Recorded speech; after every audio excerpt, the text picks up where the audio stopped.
Good night, everyone, and I want to say a special welcome to the Healthy Reset. Those of you who haven't been here before, welcome. Those who have been here supporting, learning, growing, bringing on folks on, again, welcome. And to those who are listening from all parts of the globe that I don't even know about, welcome as well. Tonight, I want to talk about a topic that has women women going through menopause. With, we have a lot of other symptoms, but this is one that is very, very, very uncomfortable. We want to deal with, can probiotics actually help with what we call menopausal bloating?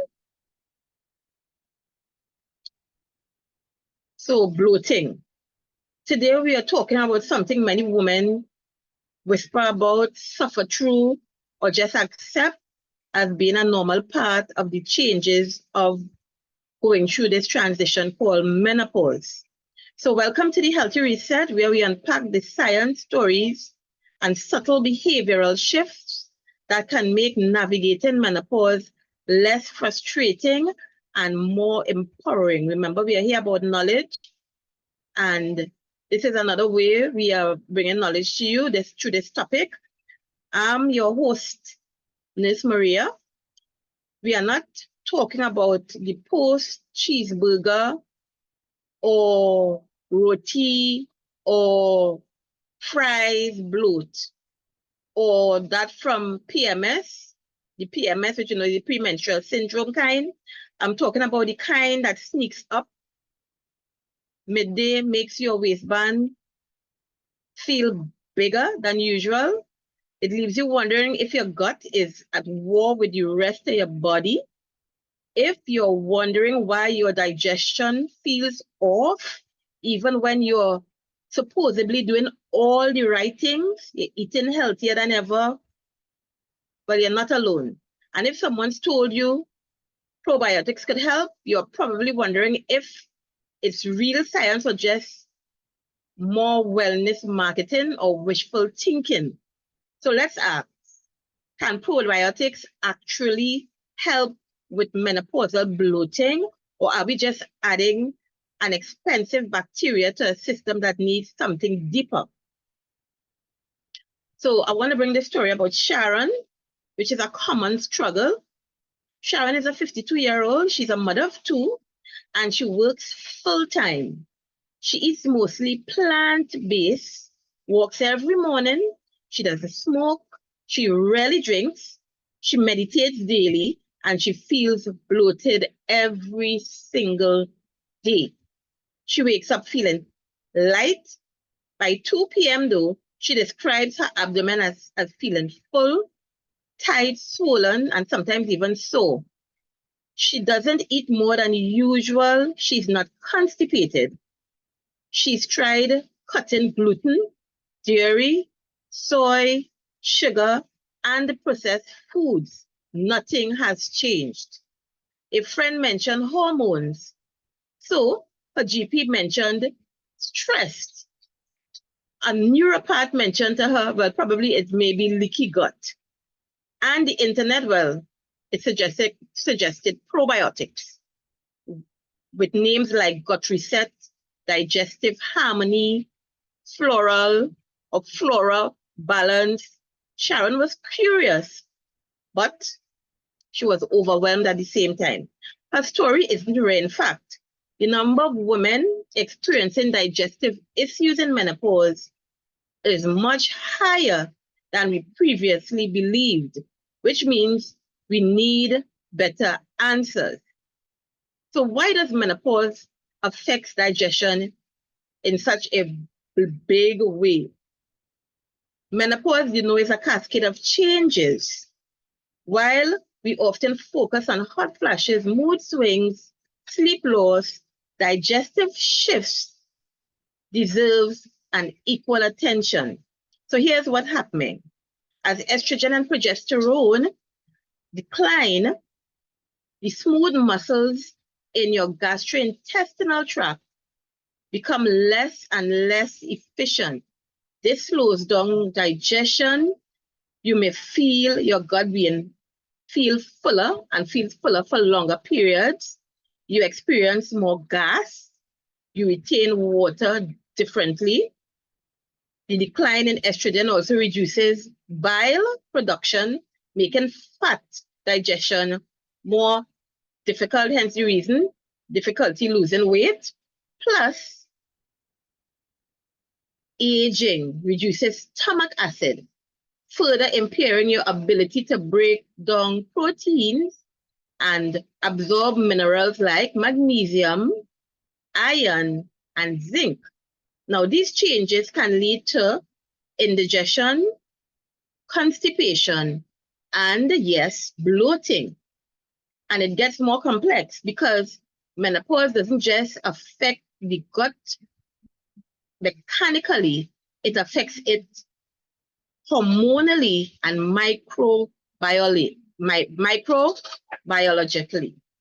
So that's where the conversation about gut bacteria really starts.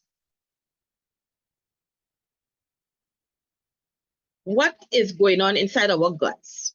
The gut hormone connection. Now, inside our digestive system lives a whole community, which we call a dense ecosystem, otherwise known as the microbiome, where trillions of bacteria, fungi, and viruses live. They aren't just passengers, though. They influence metabolism, they influence immunity, mood, and even our hormonal balance. A critical part of this ecosystem is called the estrobolome. Now, I touched on that in a smaller way in one of the other topics I did earlier, some earlier topics ago. Now, this estrobolome, this is a collection of bacteria that helps metabolize and regularize estrogen. Now, when the estrobolome is healthy, it helps your body to clear excess estrogen and maintain a normal or efficient hormonal stability. But when your gut is out of balance due to poor diet, overuse or antibiotics, chronic stress, or inflammation, the estrobolome can't do its work efficiently. So estrogen clearance actually slows down and it becomes erratic. That can worsen things like hot flashes, your mood swings, and increase, yes, bloating.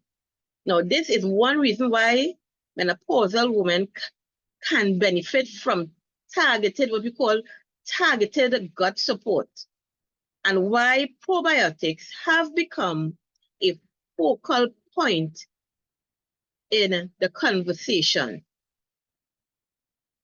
What do probiotics do for us women, particularly when we are going through the menopausal shift?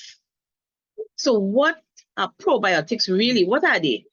They are actually live or living microorganisms, usually bacteria, that offer a health benefit when consumed in the right amounts. So you can find them in foods like kefir, yogurt, miso, kimchi, sauerkraut, or in supplement forms, capsule that I use because sometimes to me it's hard to get the kimchi, get my hands on the sauerkraut, because there was a time I used to see sauerkraut on the shelves and I used to make style on buying it. And now when I'm looking for it, apparently the word is out that these foods are really good for your gut. So it is difficult now for me to get my hands on some, at least in this part of the world right now, right? So it is really going off the shelves rather quickly. So I take my form in the form of capsules. Some people take it in powder forms, or some people they take it in drinks. Probiotics are not permanent residents. Most pass through the digestive tract within a few days. But while they are there, they can help clean up inflammation, They can compete with harmful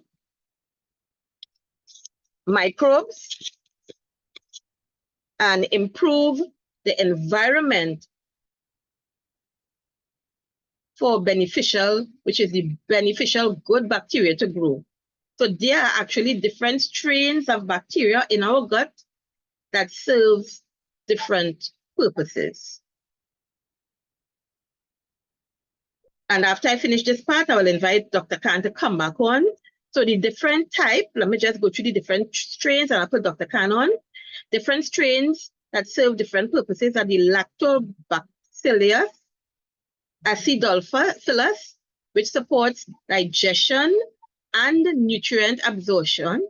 We have the Bifidobacterium lactis, which helps to regulate our bowel movements and our motility of our guts.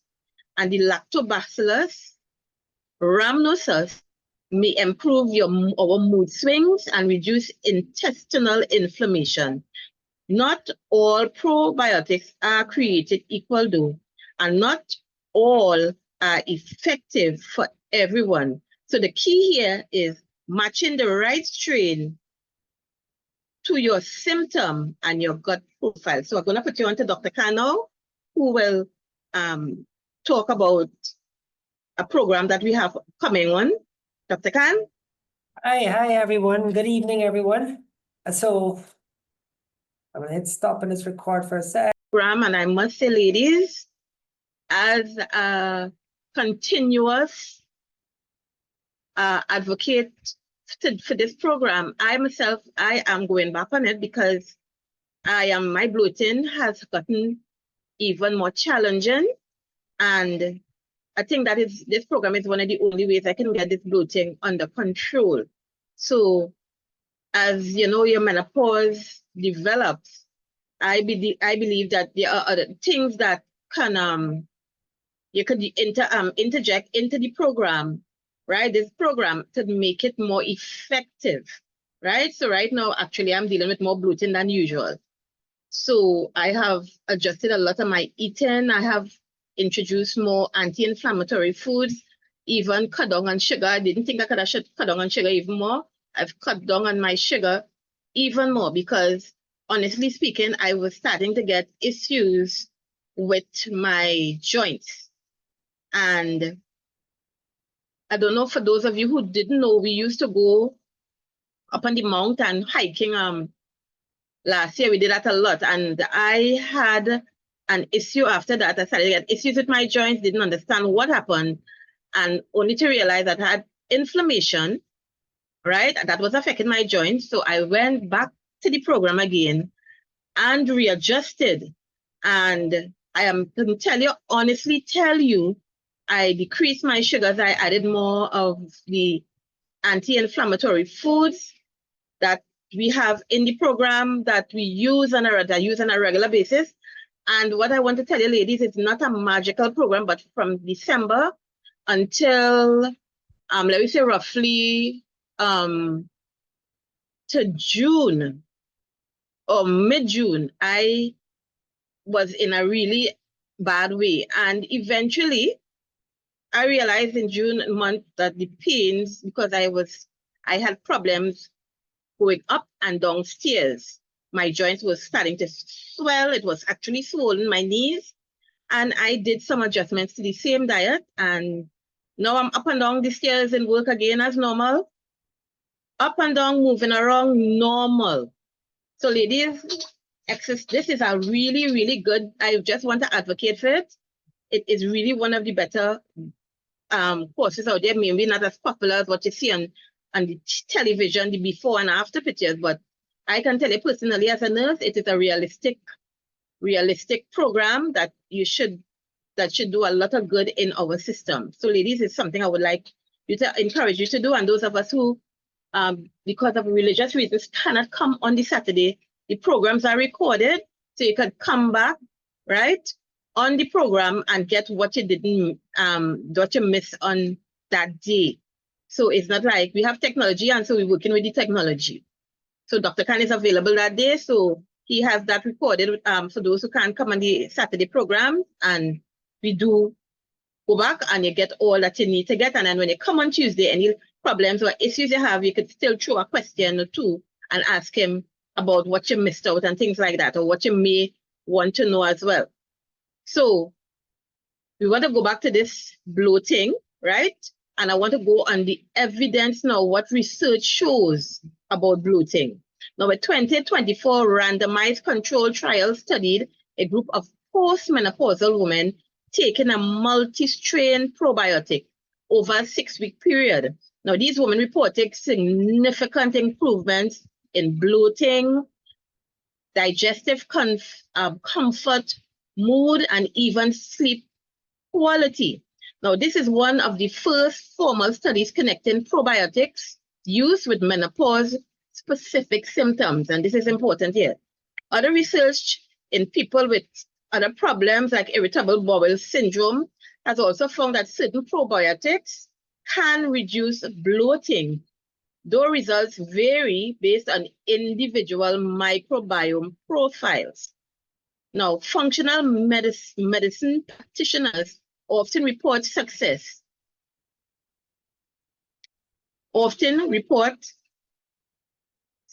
Here. Right.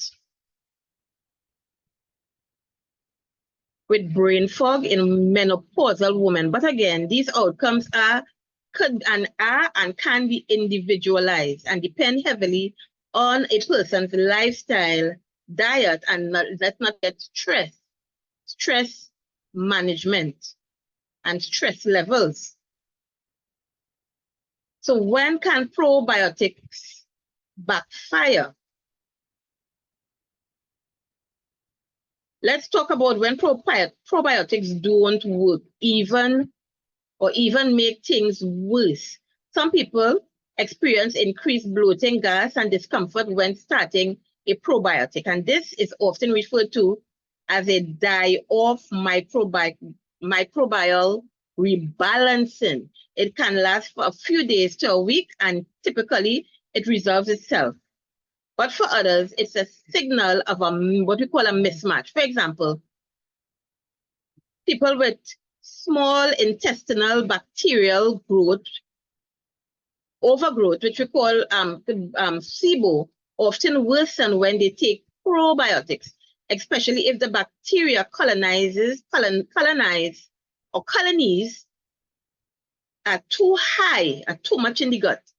Histamine intolerance is another issue. Some probiotic strains produce histamine, which can trigger headaches and even more bloating and itching in sensitive people. There's also the matter of the quality of the probiotic. A poorly manufactured probiotic may contain dead bacteria or unlisted strains, which reduce efficacy and cause symptoms. So this is why personalization matters and why a probiotic is just one part of this puzzle. So the microbiome, we know, is a very active, it's an ecosystem inside your guts. So let's look beyond supplements here. So think of your gut as a garden. You can plant seeds, those are the probiotics, but the soil is dry. If the soil is dry, the sun is harsh, and you are not watering regularly, these seeds will not grow. Prebiotics are the water and the sunlight.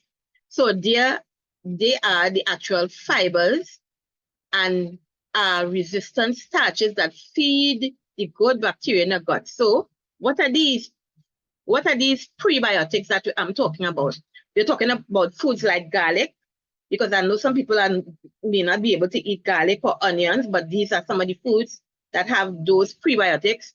If we get your hands on things like asparagus, things like oats, bananas, those of you all who could get your hands on leeks are very powerful, what we call prebiotics. Lifestyle. So we'll see we are hitting this in more than one direction. Lifestyle also plays a role.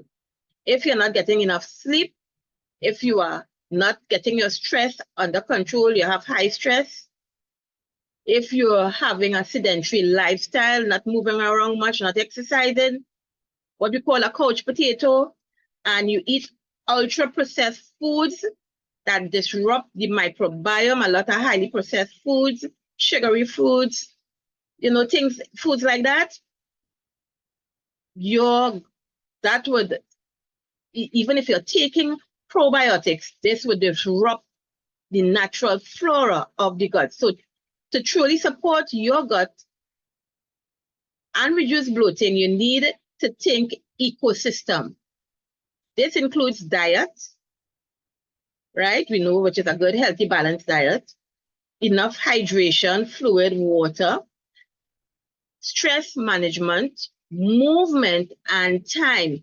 Time is important, and I want to focus on time a little bit here because why I want to say that, we expect quick fixes. We live in a world of quick fixes. So if you start doing this, yeah, I tried this for a week or 2 weeks, this thing not working, you stop. They did not give it time to work.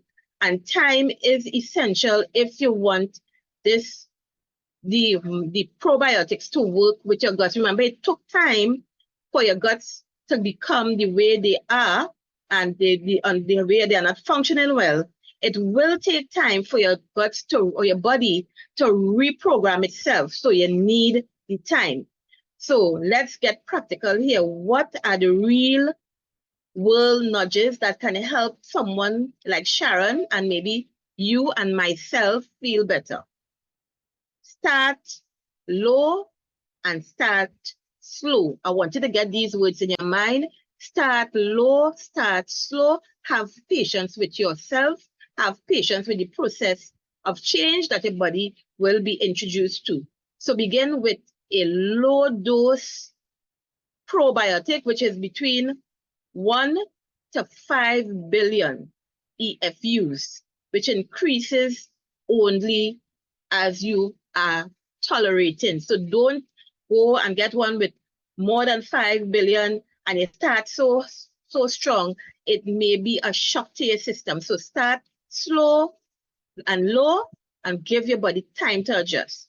Another thing we can do is choose a product with clinically studied strains. So read what you are buying properly. Look for things on the products like the type of bacteria that we spoke about, like the lactobacillus acidophilus or the L. plantarum. You're looking for those types. You're looking also for the B. lactis and the L. rhamnosus, right? So those are the types you're looking for. If you want to write them down, I'll go over again slowly. You're looking for the lactobacillus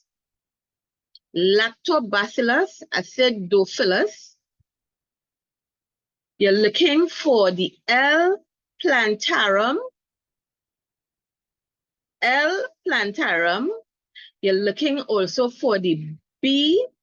lactis, or you're looking for the L. rhamnosus.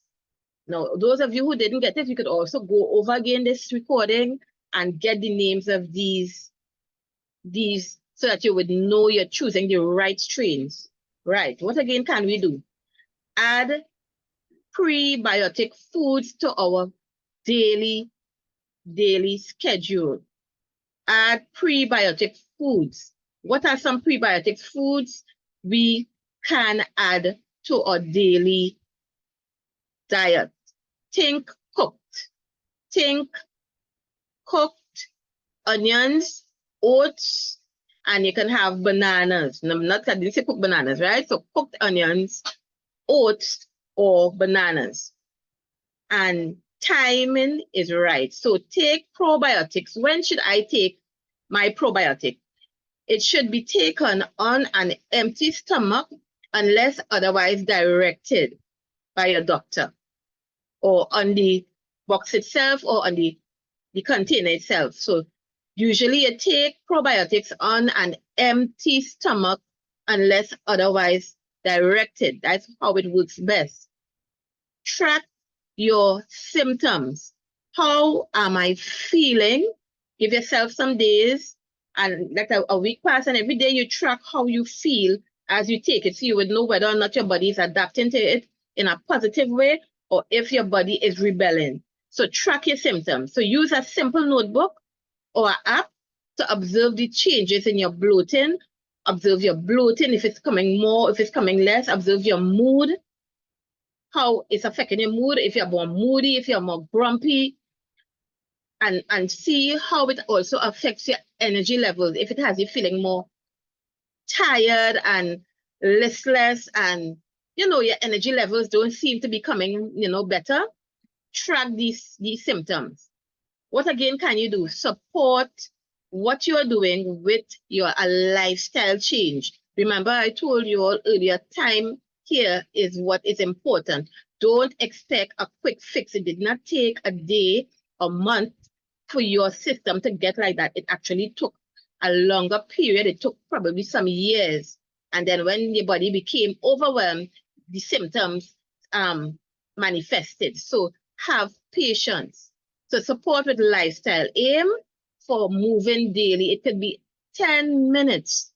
Make some movement. Do some more walking. You see a staircase and you want to go somewhere where you're in a building, instead of the elevator, add some more steps. It can be as simple as just adding more steps if you're not onto walking around or as much outside.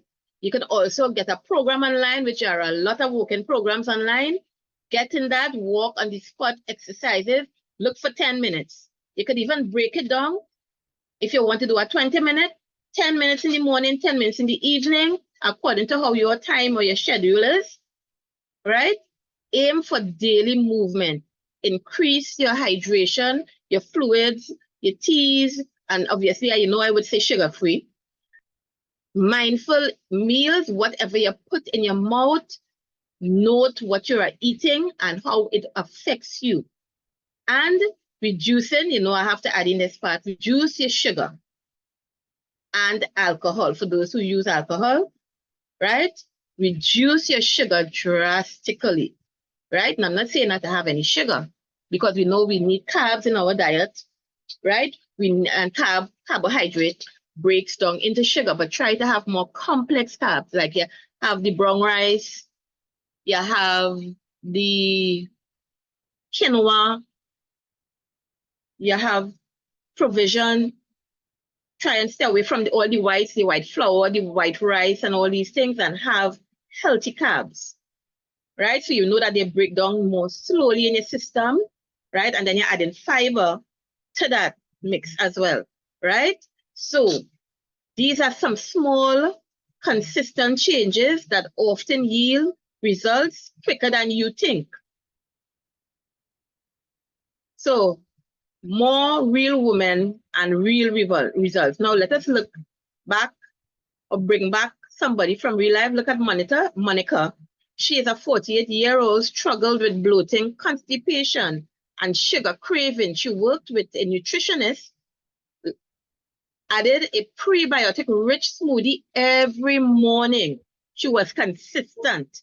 And she also introduced L-rhamnosus within 3 weeks, which she started, and within 3 weeks, she had regular bowel movements and less midday bloating. And I want to interject here too.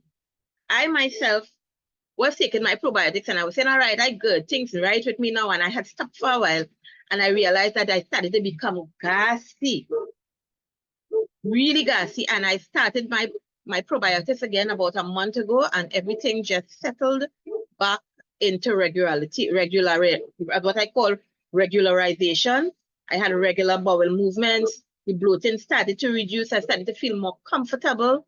And it took about a month for me consistently doing that for the bloating to decrease. So ladies, it takes a little time, but have patience with your body and it will yield very good results.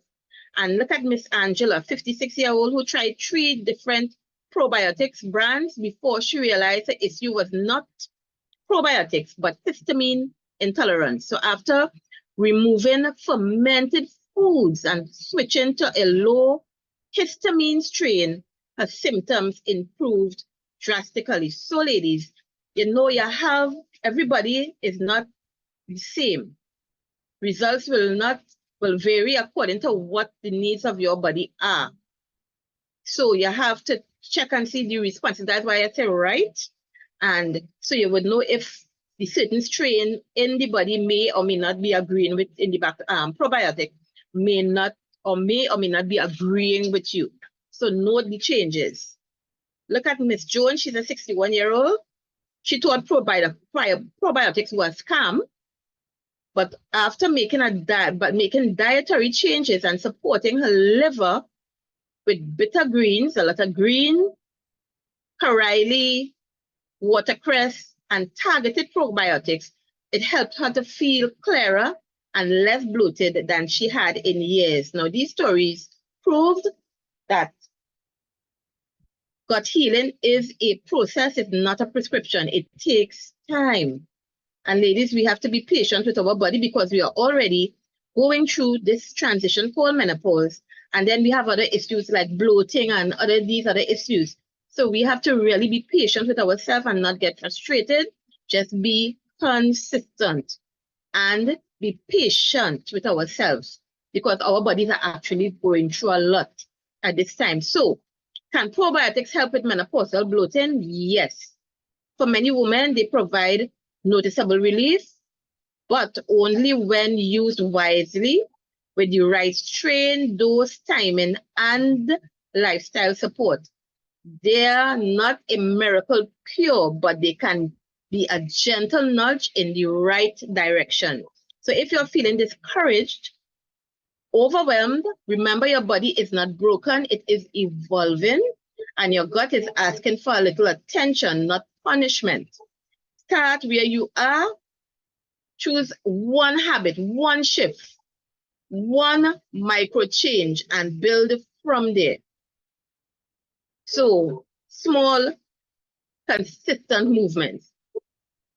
Now, ladies, if this episode helped you rethink your approach to your gut, I want us to invite and continue subscribing